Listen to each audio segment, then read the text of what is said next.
The floor shook under my boots before I even understood what was happening. Alarms screamed through the metal corridor, red light pulsing against gray walls, and a voice boomed over the speakers in a language I did not know, followed a second later by a translation chip crackling to life in my ear. Report to formation deck immediately. Failure to comply will result in disciplinary action. I froze in place, still holding the folded paper that was supposed to get me a quiet cargo job on a supply freighter. My name is Daniel Cole. 3 days ago, I signed up at a recruitment station on Halvan Station, a massive floating hub where 1,000 different species came to trade, hire workers, and occasionally recruit soldiers. I was there for one reason: money. I needed a job that paid well enough to get me off that station and back home with something to show for it. I never meant to end up here. A pair of hands the size of dinner plates grabbed my shoulder and spun me around. I looked up and up and up, until I met the eyes of a woman, easily 2 heads taller than me, with skin the color of storm clouds and eyes that glowed faint silver in the low light. She wore armor plating over powerful shoulders, and she looked at me the way someone looks at a stain they just noticed on their boot. "Move," she said, her voice sharp enough to cut glass. "Formation deck, now." I did not argue. When someone built like a small tank tells you to move, you move. I ran down the corridor with dozens of other figures, all of them women, all of them taller than me, all of them faster than me. My lungs burned before we had gone 100 meters. By the time we reached the formation deck, a massive open chamber with a ceiling 3 stories high, I was gasping for air, while the others around me barely seemed to notice the run had happened at all. We stood in neat rows. I stood at the very back, trying to make myself as small as possible, which is difficult when everyone around you is built like they could bench press a shuttlecraft. A woman walked onto a raised platform at the front of the room. She had short silver hair, a long scar across her jaw, and an aura that made every single person in that room go completely silent the moment she appeared. I would learn later that her name was Commander Vessa Thorn, and that she led the Vraxari Sisterhood Combat Corps, one of the most feared fighting forces in this entire sector of space. I did not know that yet. All I knew was that she scanned the crowd with eyes like a predator counting prey, and those eyes landed on me and stopped. She stepped down from the platform. The crowd parted for her like water around a stone. She walked straight toward me, and every step she took felt like the countdown to something very bad. She stopped in front of me and tilted her head, studying me the way you might study a broken machine you were trying to figure out how to fix. Then she turned to the officer beside her, a shorter woman with tightly braided hair and a tablet in her hand. "What is this?" she asked. The officer glanced at her tablet, tapped it twice, and her expression shifted from confusion to something close to disbelief. "Sir, this is Daniel Cole. Human." He signed the enlistment contract at Station 429. The commander's eyes narrowed. "That is the cargo logistics line." The officer swallowed. It appears there was an error in the station's translation terminal. The recruitment forms were misfiled. He was placed in our roster instead. I raised my hand slightly, the way you do when you desperately want to speak but are not sure if you are allowed. "Actually," I said, my voice coming out smaller than I wanted it to, "I think there's been a mistake. I signed up for a supply contract. I just wanted a shipping job. I don't think I'm supposed to be here." The whole room seemed to hear me, because the whole room seemed to laugh at once, though most of them did not make a sound, just a ripple of amusement passing through hundreds of towering women, who all looked like they could snap me in half without much effort. Commander Thorn did not laugh. She simply looked at me for a long moment, then picked up the tablet from the officer's hands and studied it herself. She read for what felt like an eternity, though it was probably only 10 seconds. Then she looked back at me. "You signed this," she said. It was not a question. I signed something, I said. I didn't read the fine print. There were like 6 different documents and I was in a hurry. "You signed a binding service contract with the Vraxari Sisterhood Combat Corps," she said. "Your name is on record. Your biometric data is logged. As far as this fleet is concerned, you are now a recruit of this unit." I felt my stomach drop somewhere down near my boots. "There has to be a way to fix this," I said. "I'm not even the same species as anyone here. I don't have the training. I don't have the strength. Look at me. And then look at literally anyone else in this room. This isn't going to work." For the first time, something flickered across the commander's face, that might have been the beginning of interest, or possibly just surprise that I was still talking. Contracts can be reviewed by the Fleet Council, she said. That process takes 6 months, during which time you remain an active recruit under my command. Or you can serve out your term, which is considerably shorter, and leave with your pay intact. 6 months of paperwork, or some shorter amount of time surviving in the toughest combat unit in the sector. Neither option sounded good, but one of them at least had an end date I could actually plan around. How long is the term? I asked. 1 standard year, she said. A year. I did the math in my head. A year, surrounded by warriors who could probably lift me over their heads with one hand, doing training I had no idea how to survive. But a year with pay, versus 6 months of bureaucratic limbo, followed by who knew what.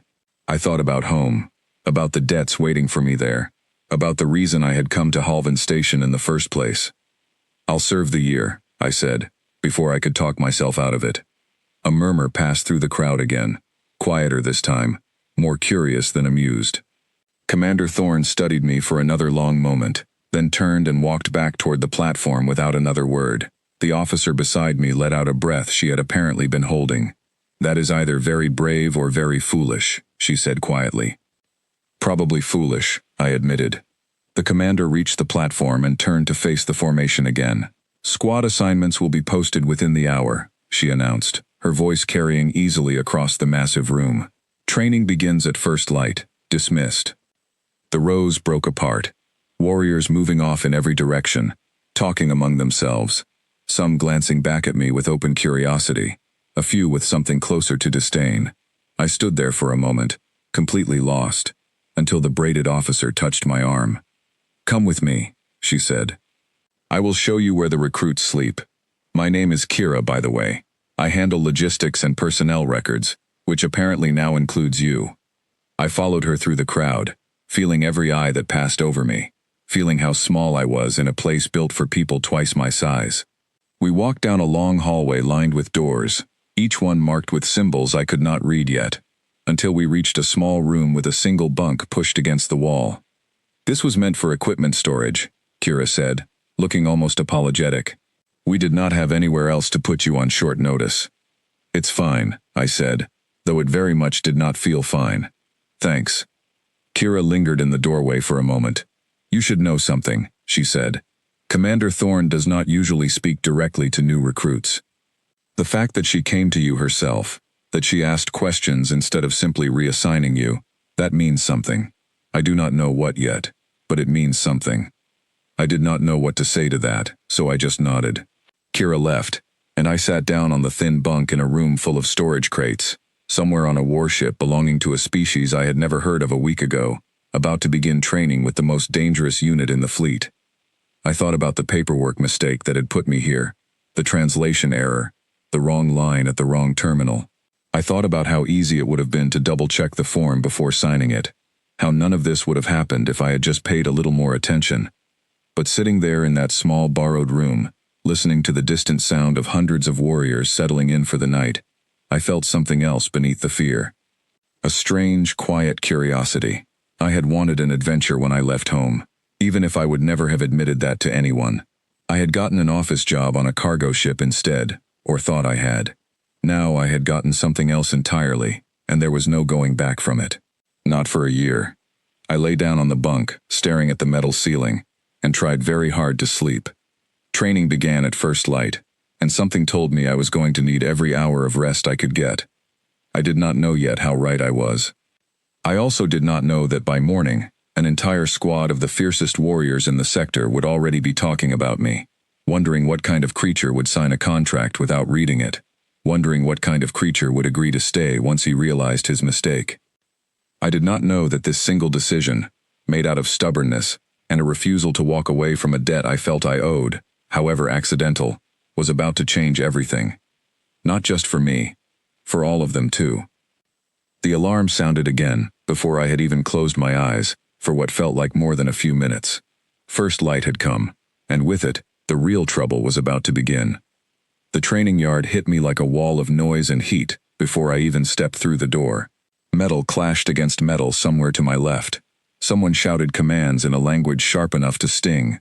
Dust rose from a sparring ring where two warriors circled each other, and the sun, or whatever the artificial version of it was on this ship, beat down through a massive skylight overhead. I had been given a uniform that morning, dark gray fabric that was clearly cut for someone much larger than me, cinched at the waist with a belt I had tied twice around, just to keep the pants from falling.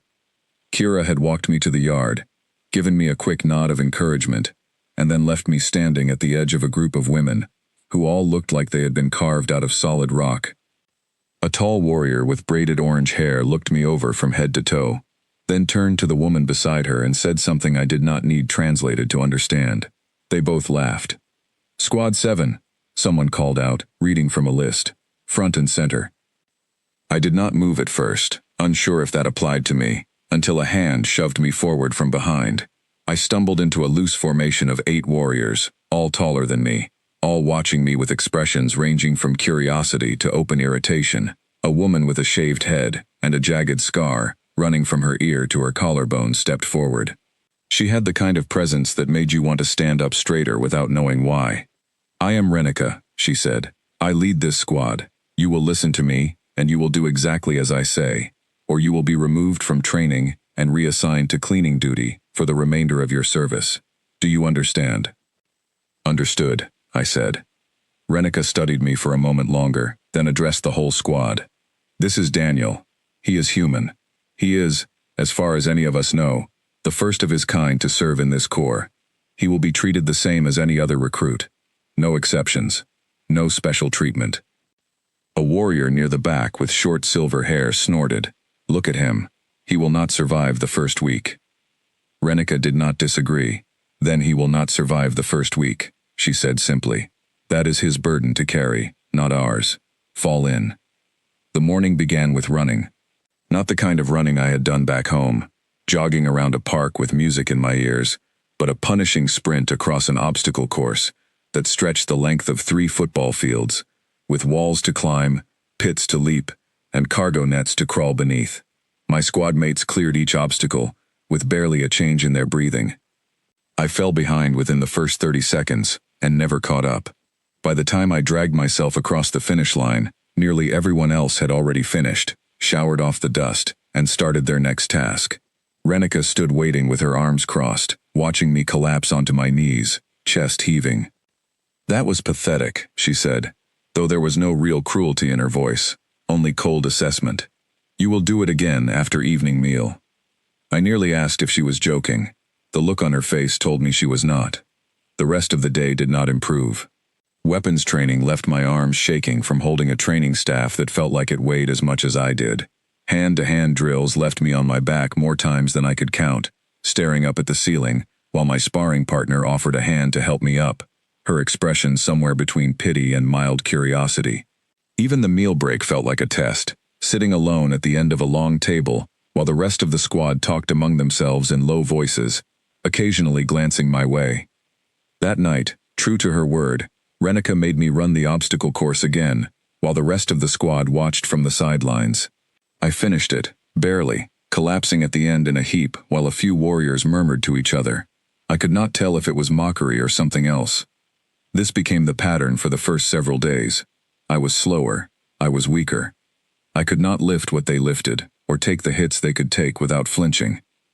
Every evening I fell asleep the moment my head touched the bunk, and every morning I woke up sore in muscles I did not know existed. But somewhere around the 4th day, something started to shift, small enough that I almost did not notice it myself.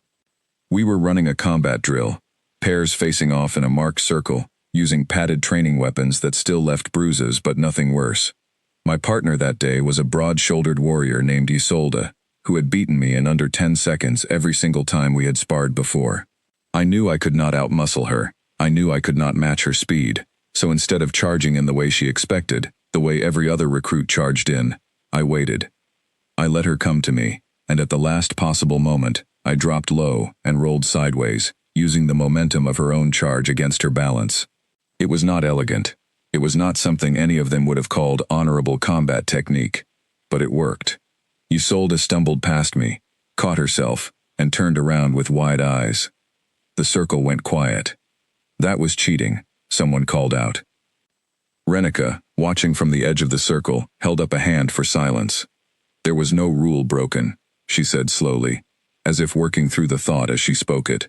He simply did not fight the way we expected him to fight. Isolde reset her stance, clearly annoyed but also intrigued, and came at me again. I used the same trick, or tried to, but she had adjusted, cutting off my sideways roll and pinning me to the ground within seconds. Still, for one brief moment, I had done something none of them expected, and the yard had gone silent because of it. That evening at the meal table, for the first time, someone sat down across from me on purpose. It was a quiet warrior named Petra, who had barely spoken 2 words to me all week. She studied me for a moment before speaking. "Where did you learn that move?" she asked. "I did not learn it," I admitted. "I made it up because I knew I could not win a straight fight." Petra considered this. "Among our people," she said, "combat is built on tradition. Techniques passed down through generations. Rules of honor. What you did was not tradition. It was instinct." "Is that a bad thing?" I asked. She thought about it for a long moment. "I do not know yet," she said, and returned to her meal. Over the next 2 weeks, I started paying attention to patterns, instead of trying to match strength I did not have. I noticed that every warrior in my squad fought with the same underlying structure, the same core techniques drilled into them since childhood, techniques built around raw power and direct confrontation. Their strength was a weapon, so reliable, they rarely needed anything else. I did not have that weapon, so I built different ones. I started studying the terrain of the training yard, learning where the light hit strongest, and could blind an opponent for half a second if you moved right. I started noticing that most of the squad telegraphed their strikes slightly before delivering them, a habit built from years of formal drilling, rather than unpredictable combat. I started losing on purpose sometimes, letting an opponent think they understood my patterns, only to break from them completely in the next match. It did not make me strong. It did not make me fast, but it started making me difficult to predict. And in a squad full of warriors who had spent their entire lives fighting people who fought exactly like they did, unpredictability was its own kind of weapon. Renica noticed before anyone else did. She started watching my matches more closely, arms crossed, expression unreadable. One evening, after a match where I had managed to trip a much larger opponent named Brant, using nothing but a length of loose rope I had grabbed from a supply crate near the ring, Renica pulled me aside. "That was resourceful," she said. "Where I come from, we would call that dishonorable." "I did not know that was against the rules," I said carefully, unsure if I was in trouble.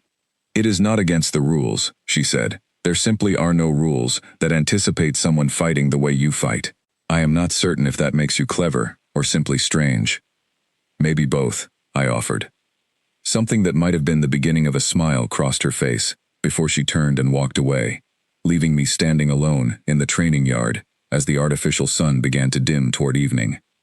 Word started spreading through the squad, and eventually through the wider unit, about the strange human who could not lift what anyone else could lift, could not run as fast, could not take a hit without wincing, but who kept finding ways to win anyway. Some warriors thought it was amusing, a few thought it was insulting to real combat tradition, but a small handful started watching my matches with something closer to genuine interest, studying the way I moved, the way I thought through a fight instead of simply reacting to it. The turning point came during a squad-wide tournament held at the end of the 3rd week, meant to test how much progress the newest recruits had made. 8 matches, single elimination, winner recognized in front of the entire training division. I was not expected to make it past the first round. Renica had told me as much, not unkindly, simply stating it as fact. My first match was against Isolde again, the same warrior I had tripped up on the 4th day. She had studied my tricks since then and adjusted for them, meeting my feints with careful patience instead of charging blindly. For the first 2 minutes, she outmatched me completely, driving me back toward the edge of the ring with strikes I barely managed to block. Then I remembered something Petra had said to me during a quiet conversation days earlier, about how Vraxari warriors were trained from birth to never retreat, to view backward movement as a mark of weakness so deep it was almost unthinkable. Isolde kept pressing forward, again and again, because retreating even a single step went against everything she had ever been taught. So instead of continuing to back away, I planted my feet and let her come, and at the exact moment she committed to her final strike, certain I would retreat again, I sidestepped completely instead of retreating, letting her momentum carry her past me, and off balance for just long enough. I swept her legs out from under her, and she hit the mat with a heavy thud that echoed through the suddenly silent training yard. The referee, an older warrior with gray-streaked hair, raised my hand in victory. I stood there stunned, barely able to process what had just happened, while Isolde pushed herself up off the mat, staring at me with an expression I could not quite read. I won 2 more matches that day, using tricks that had no place in any traditional Vraxari training manual, before finally losing in the final round to a warrior named Cora, who simply hit harder and faster than any strategy I had could account for. But losing the final match did not matter nearly as much as everyone had expected me to lose the very first one. By the time evening meal came around, something in the training yard had shifted completely. Warriors who had barely acknowledged my presence for weeks now sat closer to me at the long tables, asking questions about how I had thought to sidestep instead of retreat, how I had known Isolde would never break her forward charge. I answered as honestly as I could, still slightly stunned by the attention, still slightly unsure whether I was being mocked or genuinely respected. Renica found me after the meal, standing near the edge of the training yard as the artificial sky shifted toward its evening colors. She did not say much at first, simply stood beside me, looking out over the quiet grounds. "You surprised everyone today," she finally said. "I surprised myself," I admitted. She nodded slowly. "There is something you should understand about our people," she said, her voice carrying a weight I had not heard from her before. "Strength alone does not earn deep respect among the Vraxari. Every warrior here has strength. What earns respect is finding a way to win, when strength alone should not have been enough. Today, you did that 3 times. I did not know what to say to that, so I said nothing, just stood beside her and watched the artificial sky continue to shift. You should also know," Renica added, a strange note entering her voice, "that this kind of respect carries certain expectations among my people. Expectations you may not yet understand." "What kind of expectations?" I asked. She glanced at me, and for just a moment, something like amusement flickered across her scarred face. "You will understand soon enough," she said, and walked away before I could ask anything else. I stood alone in the training yard for a long while after that, turning her words over in my mind, trying to guess what she meant, and coming up with nothing that made sense. I told myself it was probably nothing important, some cultural formality I would learn about eventually through normal training updates. I had no idea how wrong that guess would turn out to be. Within days, the strange behavior would begin. Warriors showing up at my door with no clear reason, sparring requests that felt less like training and more like something else entirely. Small gestures I did not understand yet, but that Renica clearly had, standing there in the fading light with that knowing look on her face. Something had changed the moment I won those matches, something far bigger than simple respect earned on a training mat. And very soon, I was going to find out exactly what that something was, whether I was ready for it or not. It started with the food. 2 days after the tournament, I woke up to find a tray sitting outside my door, still warm, loaded with more food than I could possibly eat in one sitting. I assumed it was a mistake, some delivery meant for a different room, and carried it to the mess hall to return it. Petra, sitting nearby, looked at the tray and then at me, with an expression that seemed to be fighting off a smile. "That is not a mistake," she said. "I do not understand," I told her. "Isolde left it there," Petra said. "She has been getting up earlier than usual to prepare it herself, instead of eating in the mess hall with everyone else." I frowned, still not understanding. Why would she do that? Petra opened her mouth, seemed to reconsider, then simply shook her head. "You will understand soon," she said, echoing almost exactly what Renica had told me days earlier. I was starting to hate that phrase. The food was strange, but it was not the strangest thing that happened that week. 2 days later, during a free hour between training sessions, I found myself alone in the sparring yard, trying to stretch out muscles that were still recovering from the tournament. A shadow fell across me, and I looked up to find Isolde standing there, training staff already in hand. "Spar with me," she said. "Not as a drill, just for practice." I was tired and sore, and had no real interest in another bruising match. But something about the careful way she asked made it feel rude to refuse. We sparred for almost 20 minutes, longer than any of our official matches, and she fought differently than before, less aggressive, more patient, almost as if she wanted the match to last rather than end quickly. When it was over, she offered a hand to help me up, and held on for just a moment longer than the gesture required, before letting go and walking away without another word. I told myself it was nothing, a cultural quirk, some kind of respect ritual I did not understand yet. Then Cora showed up. Cora was the warrior who had beaten me in the tournament final, the one whose strikes had been too fast and too heavy for any of my tricks to overcome. I had assumed, given how thoroughly she had defeated me, that she had little interest in me beyond that single match. I was wrong. She started appearing near my training sessions, offering small pieces of advice on my footwork, correcting my grip on the training staff, with a gentleness that felt strange coming from someone who had knocked me flat on my back in front of the entire division. By the end of the first week, I had noticed at least 5 different warriors from my squad, and a few from outside it, finding small reasons to be near me throughout the day. Extra food left at my door, unscheduled sparring requests.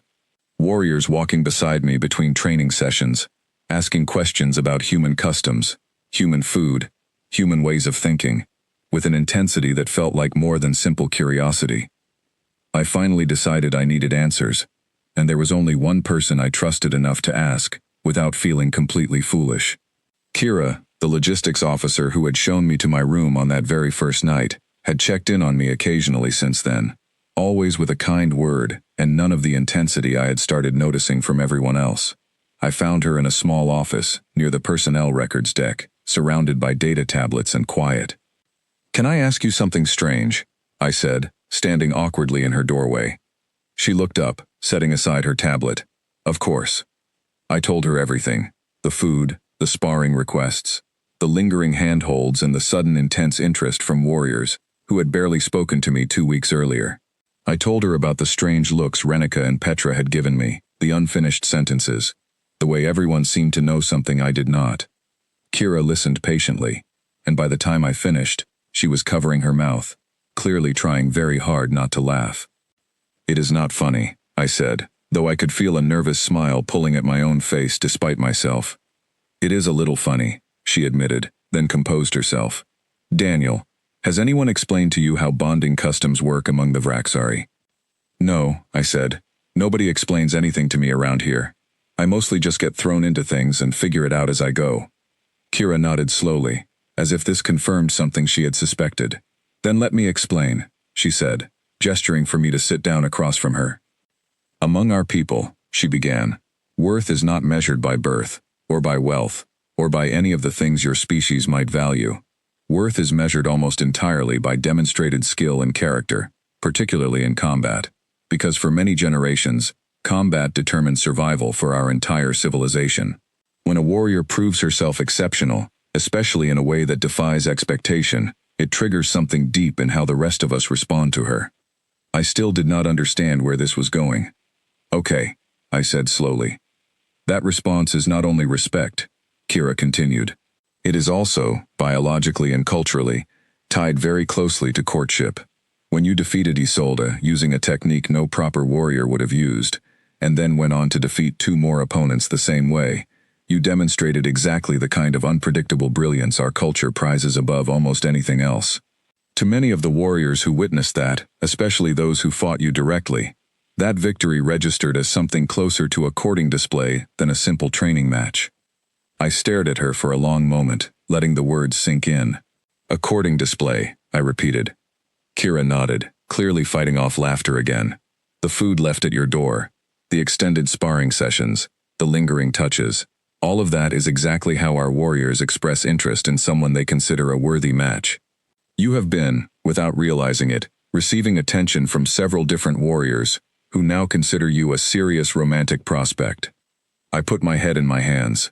"This entire time," I said, muffled against my palms, "I thought they just respected my fighting style." "They do respect it," Kira said gently.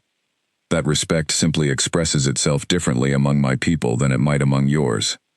I lifted my head. "What am I supposed to do about this?" Kira considered the question seriously. That depends entirely on what you want, she said. You could make it clear you are not interested in pursuing anything beyond training and camaraderie, and most warriors would respect that boundary, though some might take longer to accept it than others. Or, she added, watching my face carefully, you could allow things to develop naturally and see where they lead. There is no dishonor in either choice. I sat there for a long moment, trying to process everything, while Kira waited patiently, clearly enjoying my discomfort far more than she was willing to admit. How many warriors are we talking about? I finally asked. Kira's mouth twitched. Based on what you have described to me, she said, I would estimate at least 6, possibly more by the end of the week. I groaned and let my head fall back onto the desk. Word of the conversation must have spread faster than I expected, because within 2 days, the situation had gone from 6 warriors expressing quiet interest to something that felt far more chaotic. During a free training period, I arrived at the sparring yard to find Isolde and Cora already there, standing on opposite sides of the ring, clearly waiting for the same opening to speak with me alone. When they noticed each other, the temperature in the yard seemed to drop several degrees. I believe it was my turn to spar with him, Isolde said, her voice carrying an edge I had not heard from her before. Cora crossed her arms. There was no schedule posted. First arrival takes priority. I stood between them, feeling smaller than I had felt during my very first day of training, watching 2 of the most physically capable warriors I had ever met stare each other down over the question of who got to spend the next 20 minutes hitting me with a padded stick. I could just spar with both of you, I offered weakly. Neither of them acknowledged the suggestion. The tension only broke when Renika arrived, took one look at the standoff, and let out a long breath that sounded like the exhaustion of someone who had seen this exact situation many times before in her career, just never quite like this. Enough, she said sharply. This is a training yard, not a courting hall. If either of you cannot separate the two, you will both be reassigned to separate training blocks, and neither of you will spar with him at all. Both warriors backed down immediately, though the look Cora gave Isolde as she walked away suggested the rivalry was far from settled. Renika turned to me once the yard had cleared, and for the first time since I had met her, she looked almost sympathetic. This is becoming a problem, she said. I did not ask for this, I said, exhausted. I genuinely just wanted to learn how to survive training without getting hurt too badly. Renika allowed herself a small, tired smile. I believe you, she said. Unfortunately, intention rarely matters as much as outcome. Among warriors who have decided something for themselves, you should prepare yourself, Daniel. This will likely get worse before it gets better. She was right. Over the following week, the situation escalated in ways I could never have predicted. Warriors from outside my own squad began finding reasons to visit the training yard during my sessions, watching from the sidelines with poorly disguised interest. A warrior named Beshra, from an entirely different squad, challenged me to a formal sparring match that felt suspiciously similar to a courting ritual once I understood what to look for, complete with an elaborate combat display before the match even began, meant to demonstrate her own skill in front of me. Even Petra, who had been quiet and reserved since our first real conversation weeks earlier, started sitting closer to me during meals, asking careful questions about human traditions, human relationships, human ways of choosing a partner. I answered as honestly as I could, still slightly overwhelmed by how quickly this entire situation had spiraled out from a simple misunderstanding into something that felt genuinely complicated. Word of the strange human recruit who had somehow attracted the attention of half his training division began spreading beyond just my squad.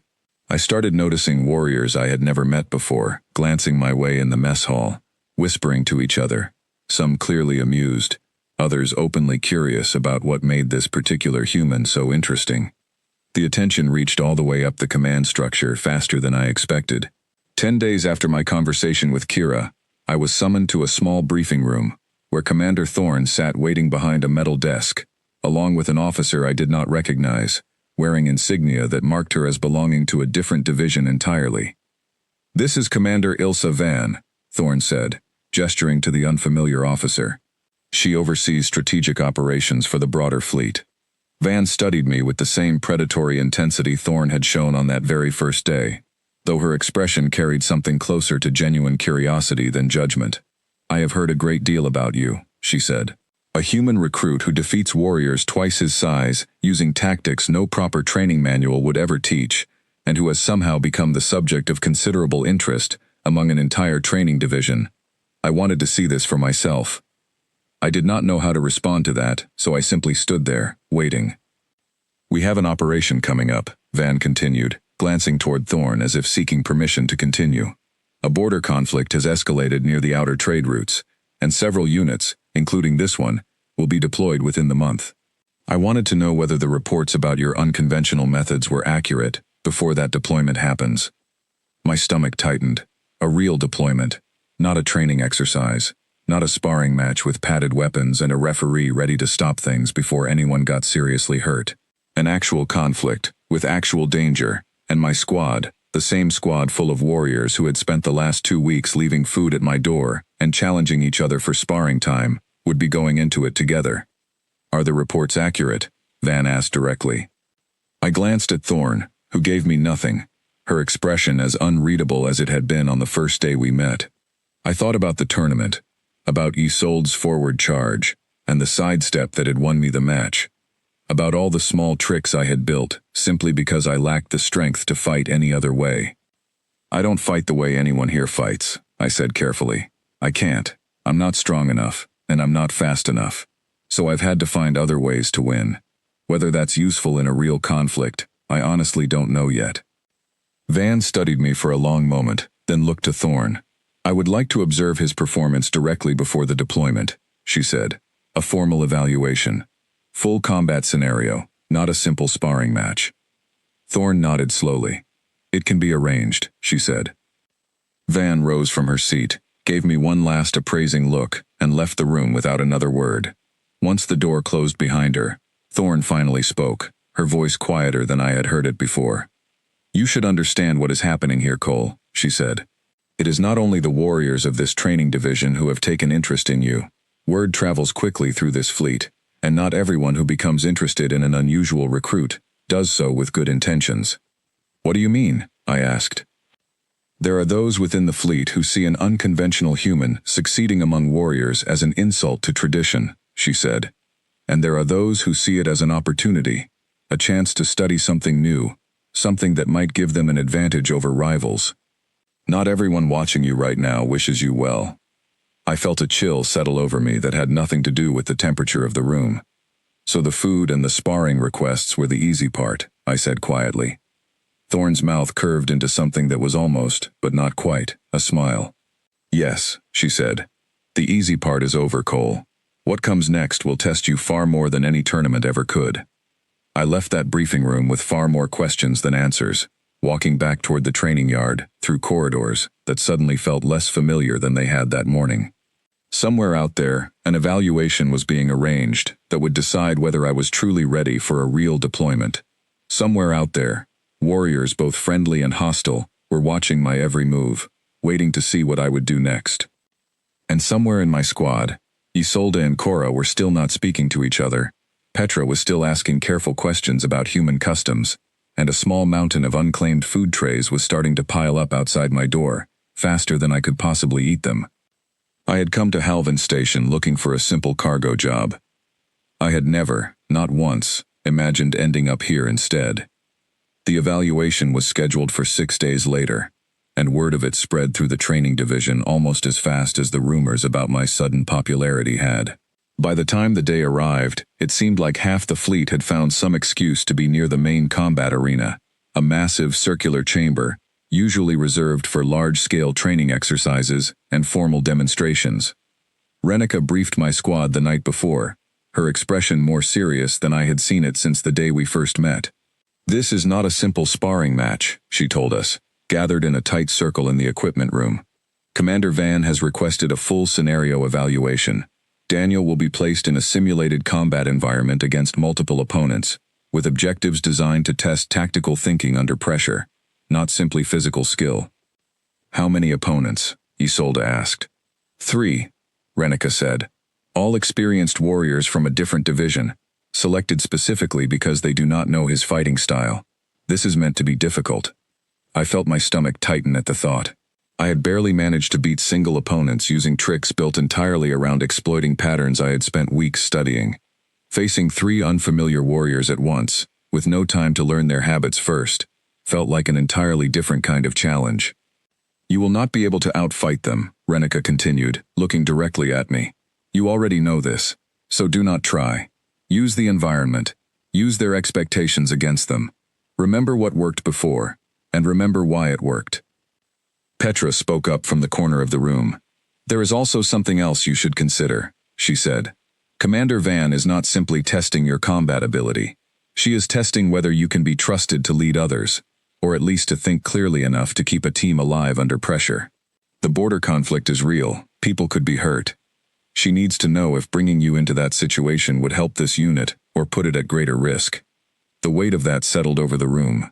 This was not just about proving myself anymore. It was about whether the squad I had somehow become part of, whether Isolde and Cora and Petra and Renica and all the rest, would trust me enough to stand beside me when something actually dangerous happened. I did not sleep well that night. The next morning, the arena was packed. Warriors lined the upper platforms, murmuring among themselves as I walked out onto the arena floor, wearing training gear, but carrying only a single short staff, no armor beyond the basic padding required for safety. Commander Thorne stood near the control platform along with Commander Van, both watching with unreadable expressions.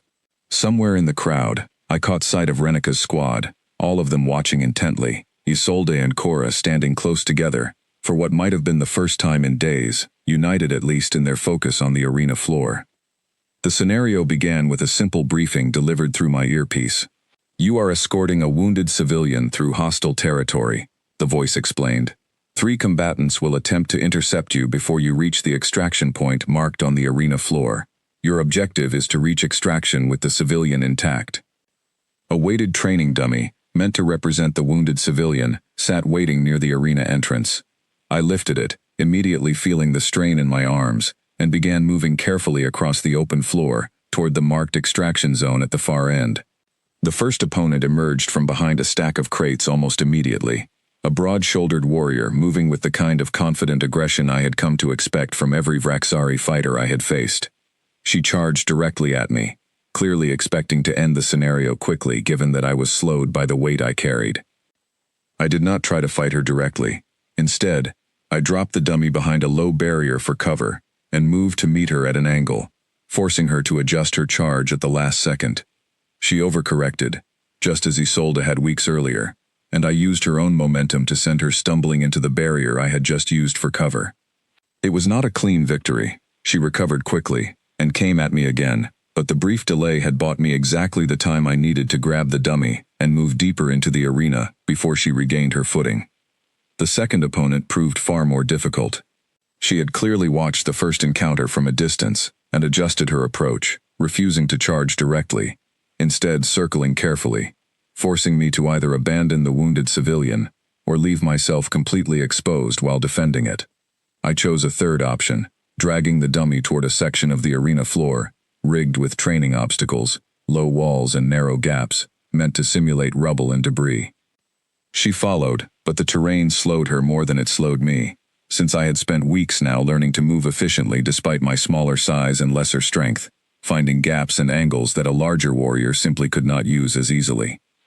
I used the obstacles to keep her at a distance, circling just enough to avoid her strikes, while working my way steadily closer to the extraction zone. The third opponent was waiting there when I arrived, having anticipated exactly where I would need to end up. She stood directly between me and the extraction marker, arms crossed, clearly confident that this final confrontation would end the exercise in her favor. I had no more tricks of terrain left to use, no obstacles, no angle to exploit. Just open ground and a warrior who outmatched me in every physical way that mattered. I set the dummy down carefully and straightened up, thinking as fast as I could. She was watching my staff, waiting for me to make the first move, exactly as every opponent before her had. So instead, I did something none of them had expected. I threw the staff aside completely. A murmur went through the watching crowd. The warrior in front of me hesitated, clearly confused by an opponent who had just discarded his only weapon. I used that hesitation, closing the distance faster than she expected from someone unarmed, and instead of striking her directly, I grabbed the edge of a nearby training obstacle and shoved it hard, sending it toppling directly into her path. She stumbled, forced to catch herself, and in that single moment of imbalance, I grabbed the wounded civilian dummy again and sprinted the remaining distance to the extraction marker, crossing it just as she recovered her footing behind me. The arena went silent for one long, suspended moment. Then it erupted. I could not process what was happening at first, standing there breathless with the training dummy still clutched in my arms, watching hundreds of warriors on the upper platforms, shouting and pounding fists against railings, in something that was clearly approval, not mockery. Isolde and Cora were both on their feet, and for the first time since their rivalry had begun, they were cheering together, momentarily united by whatever they had just watched. Commander Van descended from the control platform and crossed the arena floor toward me, her expression carefully neutral even as the crowd continued to roar behind her. "That was not combat as any of my warriors would recognize it," she said once she reached me. "No," I admitted, still catching my breath. "It wasn't." "And yet," she continued, "you completed the objective, kept your simulated civilian intact, and did so without ever directly engaging any of your 3 opponents in a fight you could not have won." Van studied me for a long moment. "Tell me, Cole, was that improvisation, or was that a plan?" "Both," I said honestly. "I knew I couldn't beat any of them in a straight fight, so I never tried to. I just tried to stay one step ahead of what they expected me to do." Van's expression shifted into something I had not seen from her before, a kind of thoughtful respect that reminded me faintly of the look Renica had given me after the tournament weeks earlier. "That is precisely the kind of thinking this fleet needs more of," she said. "Not less strength, different strength." She turned to address Commander Thorne, who had crossed the arena floor to join us. "This recruit will be included in the upcoming deployment," Van said, "not as a liability to be managed, as an asset with a role suited to his particular strengths." Thorne nodded slowly, studying me with an expression that had shifted noticeably since that very first day, when she had looked at me like a broken machine she could not figure out how to fix. "You fought well, Cole," she said simply. "Better than I expected. Perhaps better than anyone here expected, myself included." The praise, coming from her, felt heavier than anything Van had said. I did not know how to respond, so I simply nodded, still trying to process everything that had just happened. The rest of that day passed in something of a blur. My squad crowded around me the moment I stepped off the arena floor, Isolde and Cora both talking over each other trying to describe what they had seen, Petra offering a rare, genuine smile, Renica standing back slightly with her arms crossed, but with an expression of quiet pride that I had never seen from her before. "You listened," Renica said once the excitement had died down enough for her to speak. "Everything I told you before the evaluation. You actually listened." "I had a good teacher," I said. She allowed herself a small smile at that, quickly hidden but not quickly enough for me to miss it entirely. That evening, the deployment orders were formally posted. My squad, along with 2 others from the training division, would ship out within the week to reinforce the border conflict Van had mentioned during our earlier meeting. It was real now, no longer a distant possibility discussed in a briefing room, but an actual mission with an actual departure date. I sat alone in my small room that night, staring at the deployment notice on my tablet, feeling a mixture of pride and fear I had never quite experienced before. I thought about how far I had come since that very first morning, stumbling through an obstacle course while my squad mates finished without breaking a sweat, collapsing at the end while Renica told me flatly that I had been pathetic. I thought about Isolde's forward charge, about Cora's crushing final strike in the tournament, about the strange courting rituals I still did not fully understand, about food trays left outside my door by warriors who could have crushed me without effort, but instead chose gentleness. I thought about Commander Thorne's unreadable expression on that first day, and the quiet respect in her voice today. None of it made sense when I tried to explain it rationally. A translation error at a recruitment terminal had somehow led me here, to a warship full of warriors preparing for a real conflict, with me somehow woven into the middle of it, not as an outsider anymore, but as something closer to family. A knock came at my door. I opened it to find Isolde standing there, still slightly out of breath from whatever training she had just finished, holding a small data tablet. "I wanted to make sure you saw the deployment roster," she said.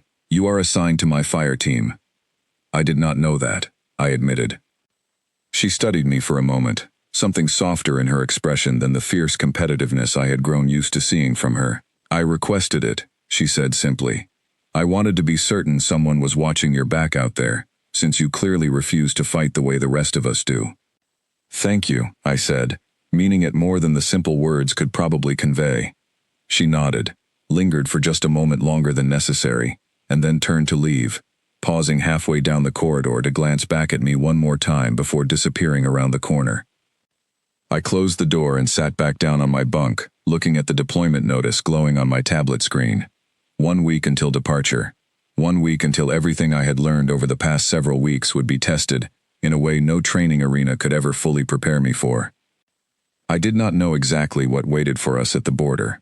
I did not know how the conflict would unfold, or what role I would truly end up playing, once real danger replaced simulated obstacles and padded weapons. But for the first time since that translation error had thrown my entire life sideways, I found myself looking forward to finding out. The transport ship rattled as it dropped out of high-speed travel, and through the small viewport beside my seat, I caught my first glimpse of the border region we had been sent to defend. A scattering of mining outposts clung to the surface of a rust-colored moon, their lights blinking steadily against the darkness, while in the far distance, unfamiliar warships moved in slow, deliberate patterns that made my stomach twist with nerves. Isolde sat beside me, checking her equipment with practiced efficiency, while across the aisle, Cora did the same, the two of them having settled into an uneasy but functional truce over the past week, united now by something larger than their earlier rivalry. Petra sat further back, quiet as always, and Renika moved through the cabin checking on each member of the squad in turn, her expression calm but focused. We are not here to start a larger conflict, Renika reminded everyone as she passed through the cabin. We are here to reinforce the outposts, protect the mining colonies, and hold the line until diplomatic teams can resolve the underlying dispute. Restraint matters as much as strength on this mission. Remember that. The situation, as it had been explained during our final briefing, was tense, but not yet openly violent. A rival faction, unhappy with mining rights along this border region, had begun probing the outposts with small scouting patrols, testing defenses, occasionally seizing equipment or supplies. Our job was to reinforce the defenders already stationed there, deter further incursions, and if necessary, respond to direct confrontation, without escalating things into a full engagement. It sounded straightforward when Renika explained it. It felt considerably less straightforward once we actually landed on that rust-colored moon and stepped out into thin, cold air that tasted faintly of metal. The outpost commander who greeted us, a weathered warrior named Halsa, looked exhausted in a way that spoke of weeks without proper rest. Scouting patrols have grown bolder over the past 3 days, she explained, as she led our squad through the outpost's narrow corridors. They probed the eastern supply depot twice last night alone. We believe they intend something larger soon, though we do not yet know what. Renika nodded grimly, absorbing the information with the same calm focus she brought to everything. We will take the eastern perimeter, she said. My squad has experience with unconventional tactics that may prove useful if they attempt anything beyond simple probing. Halsa glanced toward me, clearly having heard something about the strange human recruit assigned to this deployment, though her expression gave away little of what she thought about it. We could use unconventional thinking, she admitted. Traditional patrols have not stopped them so far. That night, my squad took position along the eastern perimeter, spread out among rocky outcroppings that offered cover from the harsh wind, but limited visibility of the surrounding terrain. I found myself paired with Isolde at the far edge of our watch line, both of us crouched behind a low ridge, watching the darkness for any sign of movement. Nervous, Isolde asked quietly, glancing over at me. Terrified, I admitted. This isn't a training arena.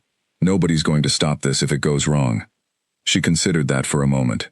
I am also nervous, she said, somewhat to my surprise. Every warrior feels fear before real conflict. Anyone who claims otherwise is either lying or foolish. The difference is what we do with that fear. What do you do with yours? I asked. I let it sharpen my focus, she said simply. Fear that controls you is a weakness. Fear that sharpens you is a tool, same as any weapon. I thought about that for a long moment, watching the darkness beyond our position, and found myself steadying slightly, despite the cold and the uncertainty pressing in around us.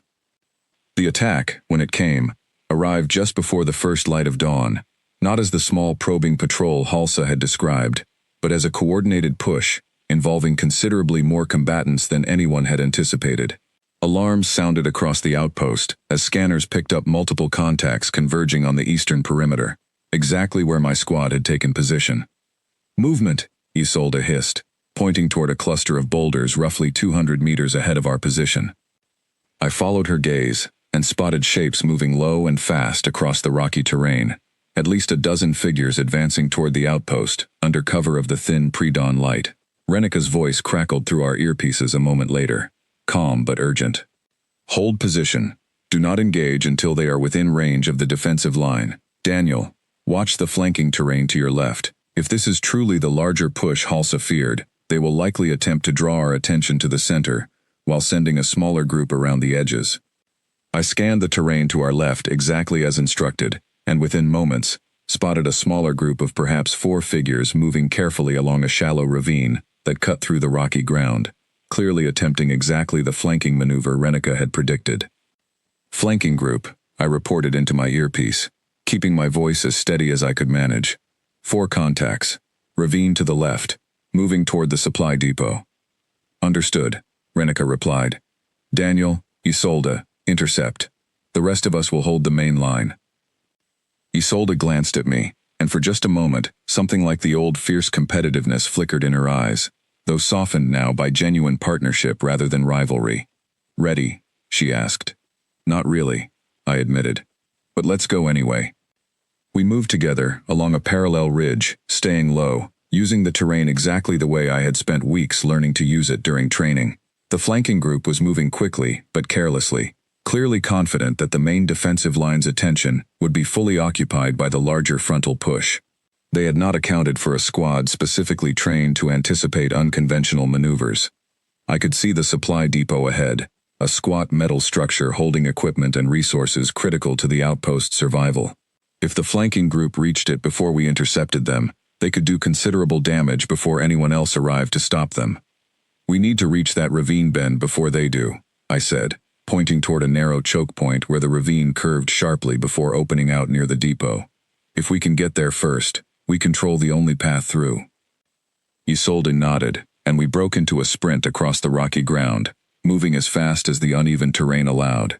We reached the choke point moments before the flanking group did, taking position behind a natural rock formation that offered both cover and a clear view of the narrow passage they would need to move through. The 4 figures approached, moving confidently, clearly unaware that their path was no longer clear. I signaled Isolde to wait, watching as they drew closer, remembering everything I had learned about timing and patience from weeks of training matches, where charging in too early had cost me every advantage I might have had. When they were close enough that retreat would cost them precious time, I stepped out from cover, deliberately positioning myself in plain sight at the narrowest point of the passage, unarmed except for the same simple staff I had carried during my evaluation. The lead figure stopped short, clearly startled by an unexpected obstacle standing directly in their path. "This route is blocked," I called out, my translator working to convert the words into something they could understand. "Turn back now, and no one needs to be hurt." For a tense moment, nothing happened. Then the lead figure gestured sharply, and the group surged forward, clearly deciding that 4 against 1, in a narrow passage, presented favorable odds despite my warning. That was exactly the mistake I had been counting on. As they committed to the narrow passage, focused entirely on the single obstacle in front of them, Isolde emerged from her concealed position along the ridge above, dropping down behind their formation and cutting off any possibility of retreat. Caught between us, with no room to maneuver in the narrow ravine, the group's confident advance collapsed into confused hesitation. I used that hesitation exactly as I had used it against every opponent before this one, moving quickly to disarm the lead figure before she could fully process what was happening, while Isolde handled the 2 at the rear with the kind of overwhelming physical strength that made resistance essentially pointless. Within moments, the flanking group had been neutralized, without a single serious injury on either side, exactly the outcome Renika's earlier instructions about restraint had called for.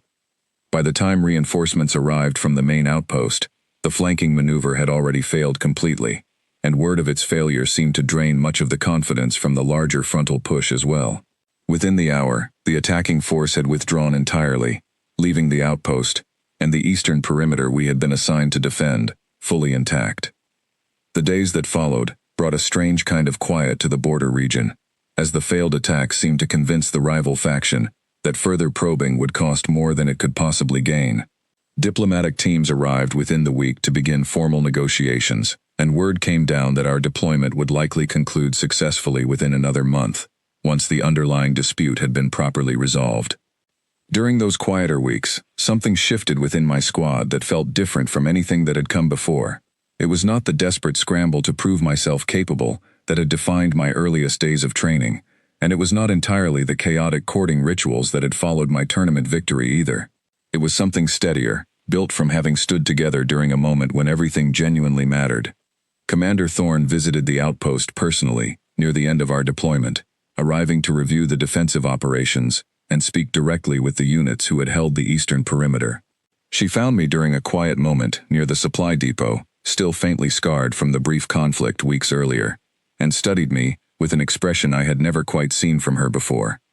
"Halsa's reports credit your flanking intercept with preventing significant damage to this outpost," she said. "Renika's reports credit your tactical thinking throughout the deployment more broadly. I find myself needing to revise my earlier assessment of you, Cole." "Which assessment was that?" I asked. "That you were a mistake this unit would need to quietly correct," she said honestly. "I no longer believe that. I believe you have become something this unit genuinely needs." The words settled over me with a weight I had not expected. I thought about that very first day, standing in formation while she looked at me like a broken machine, and the distance between that moment and this one felt almost impossible to measure. "There is a formal process," Thorne continued, "for recognizing recruits who demonstrate exceptional value to this unit, beyond the terms of their original contract. It would allow you to remain with this unit permanently, should you choose, rather than simply completing your original one-year term and departing." I had not expected that offer. Not from her.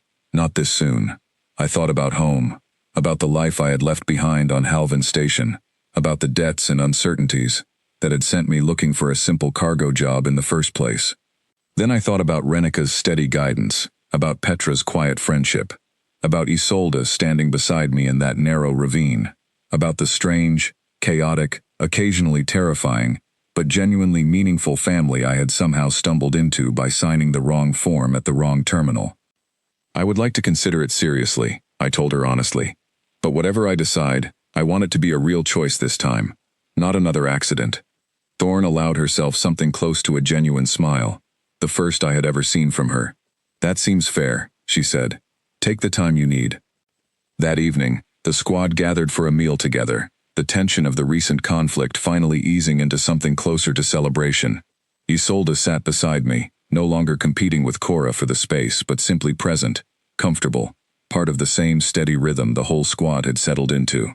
Petra shared a quiet joke that actually made me laugh out loud, something that would have seemed impossible during those early awkward weeks of training.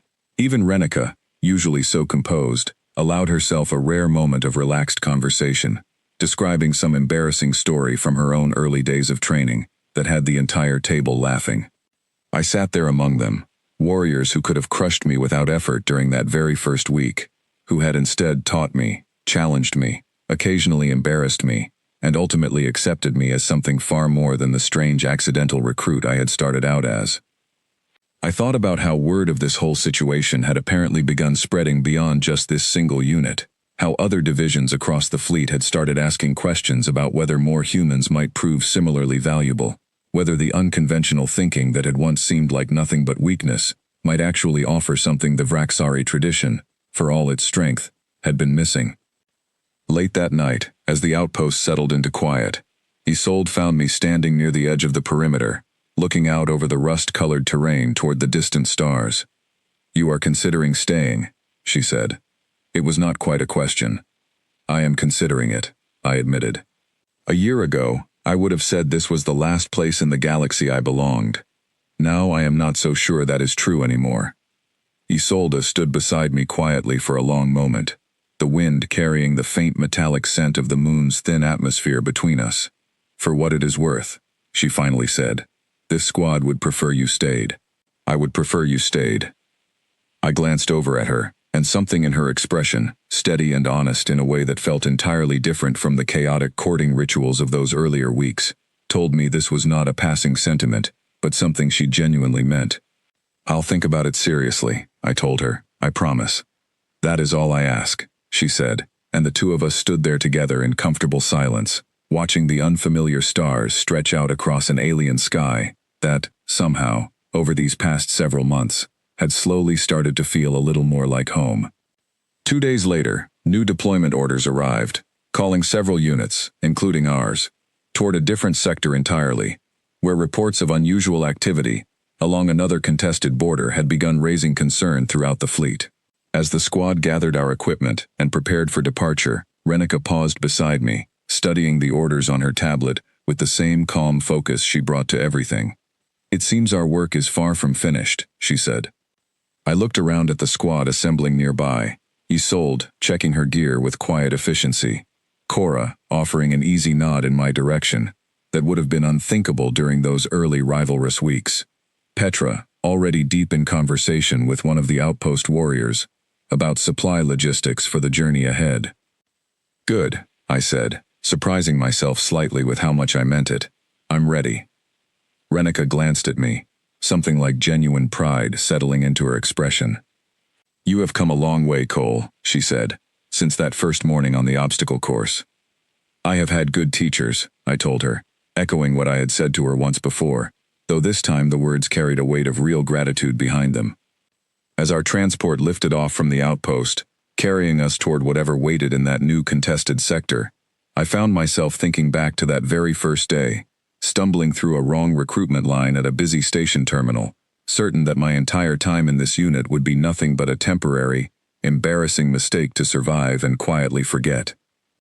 Instead, I had found something I never expected to find, a squad that had become something close to family. Warriors who had taught me that strength came in more forms than raw physical power alone. A place, however strange and unlikely, where I genuinely belonged. Somewhere out there, across the vast reaches of this sector, word continued to spread about the unconventional human recruit who had somehow proven himself among the fiercest warriors in the fleet, and about the possibility that other humans, given the same unlikely chance, might prove just as capable in their own unexpected ways.